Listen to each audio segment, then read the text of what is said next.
Fala pessoal, tudo bem? Vamos seguir então na nossa aula número 3. Hoje nós vamos abordar aqui os fundamentos moleculares do gene ABO. A pergunta, né, que nós temos sempre de fazer, né, então é como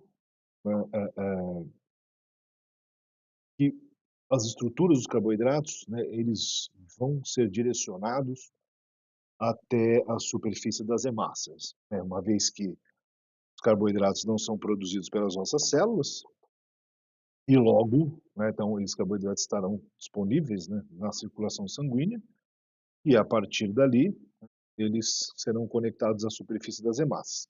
Então, o responsável, né, por essa questão aqui é um gene, né, então, um gene do ABO, ele pode ser A, B ou O, né, alguns indivíduos herdam os dois genes, as duas características, e logo expressam os dois antígenos, o O e o B na superfície das hemácias.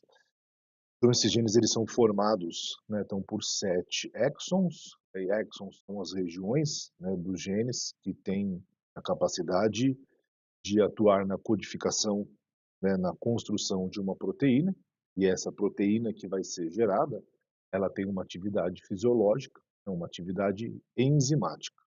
Mais especificamente, ela vai ser uma transferase. Né? Então, a enzima tem a capacidade de reconhecer um determinado tipo de carboidrato na circulação sanguínea e transferir esse carboidrato para a superfície das hemácias. Né? Então, aqui é um fenômeno complexo, tá? Mas aí que nós vamos buscar esse entendimento. Então, nos anos 90, Yamamoto e colegas, né, publicaram na Nature, né, e ali eles obtiveram êxito na clonagem dos cDNAs, né, dos alelos A, B e O, quero que aprofundar o estudo molecular, até para complementar também o conhecimento sorológico que existia na época. Né? Então, o gene ABO, ele está na região 9q34.2, tá, dos nossos cromossomos, ele tem ali aproximadamente 18 quilobases, então, formado, né, por 7 exons, tá? E hoje, né, então atualmente se conhece aí mais de 200 alelos, tá, em relação ao sistema BO, mas, né, aqui na prática transfusional o sistema BO costuma não nos dar muito trabalho, né, mais pela preocupação da transfusão ser incompatível. No restante é muito tranquilo, a maioria dos casos são resolvidos sorologicamente, então dificilmente estudos moleculares serão necessários aqui para a resolução de alguma outra discrepância. Então, a comparação das mutações, né, elas serão sempre direcionadas ao alelo A. Então, o gene A, ele é o gene sem mutação. Tá? Então, e existe essa corrente de pensamento por conta da funcionalidade, né, da efetividade da transferase, né, que liga lá o carboidrato com especificidade para o antígeno A. Tá? É a enzima que mais consegue ligar carboidratos na superfície das hemácias. Então, o que se tem de ideia é que o alelo B é uma mutação do A e o alelo O também é uma mutação do A. E esses genes se fixaram na nossa população. Tá? E hoje, por exemplo, no Brasil, o grupo sanguíneo O é até um pouco, a frequência é até um pouco maior do que A. Tá? Então, as comparações, né? Então, o alelo A, né, ele apresenta 4 pontos de diferenças, desculpa, o alelo B, ele apresenta 4 pontos de diferenças em relação ao alelo A, tá? Então, gerando a troca de 4 aminoácidos na cadeia, né, de resíduos de aminoácidos da enzima, das transferases, né? Então, o alelo O, o mais frequente, né? Então, é o alelo é o O01. Existe o O02, né, característica de africanos. No alelo O01, praticamente a enzima não é produzida, tá? Então nenhuma proteína consegue ser produzida, é uma quantidade muito, muito pequena de sequência de aminoácidos. Tá? Os indivíduos do alelo O02 até conseguem produzir uma proteína, mas ela não é funcional. Tá? Então, por conta dessa alteração, né, de uma guanina, na posição 261, então que os indivíduos do grupo O eles têm uma alteração, né, então surge, né, um stop codon e a enzima não vai ser produzida.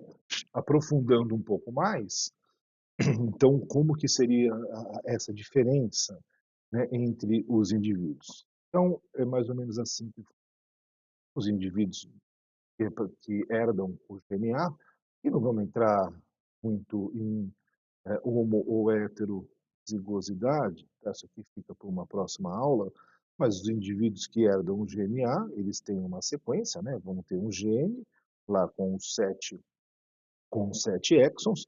Então, esse gene, através do processo da síntese proteica, ele vai dar origem à construção de uma proteína. Então, essa proteína aqui, uma enzima, né? Uma atividade aqui de transferase.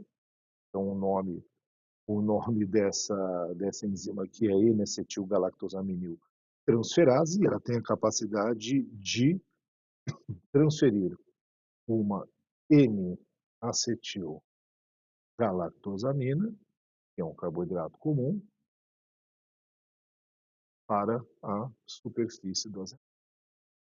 Tá? Então, os indivíduos que apresentam o GNA, eles vão ter a produção de uma enzima, essa enzima com atividade de transferase, e essa transferase na circulação sanguínea, ela tem afinidade, ela reconhece o carboidrato aí nesse tipo de glucosamina e liga na, na hemácia, né, recém-produzido, numa hemácia que ainda não tem, né, todos os sítios ali preenchidos. E aqui vale lembrar, né, que as hemácias, para que isso aconteça, as hemácias precisam passar por um processo também de uma cadeia de carboidratos previamente, tá, até atingir o ponto aqui de produzir o antígeno H, que é chamado aqui de substância precursora do ABO, e essa substância vai servir como base, né, como um alicerce para o encaixe tá, e dos antígenos B, conforme aqui a orientação genética do indivíduo. Então, para quem é B, o processo é similar, só que indivíduos do grupo B vão produzir uma enzima chamada galactosiltransferase, e essa galactosiltransferase vai fazer o papel dela, que é transferir, né, então, uma galactose para a superfície da hemácia. Então, também aqui, ó, se ligando ao antígeno H. Então, o H é um outro sistema de grupo sanguíneo, então, sistema independente. E aí o indivíduo tem lá um antígeno B formado. Tá? Então, quem é a B arrasta aqui as duas características, e quem tem o GNO, então aqui a produção vai ser muito curta, tá? Então os indivíduos aqui O1 tem uma enzima que nem chega a ser uma enzima, tem só o início de uma formação de uma proteína, então não acontece nada. Os indivíduos O2 até produzem uma proteína, mas ela não é funcional. Então os indivíduos O, né, então a hemácia ela parou no H, tá? Então não é correto dizer que esses indivíduos são H, tá? Porque H é um outro sistema. Então, e aí quem é O para aqui, tá? E a partir de toda essa configuração, né, então surge a grande preocupação na hemoterapia, que vai ser a transfusão. Tá? Então, de acordo com a característica herdada de cada indivíduo e de acordo com cada carboidrato que essas pessoas apresentam na superfície das suas hemácias, tá? Eles vão ter a produção de anticorpos, tá? De ocorrência natural, que nós chamamos de regulares, porque eles estarão presentes, né, sempre nas amostras, eles são esperados, tá? E a partir disso é que as condutas transfusionais são tomadas. E aqui é o grande problema para a hemoterapia, né, que é realmente de nunca cair num erro de uma transfusão incompatível.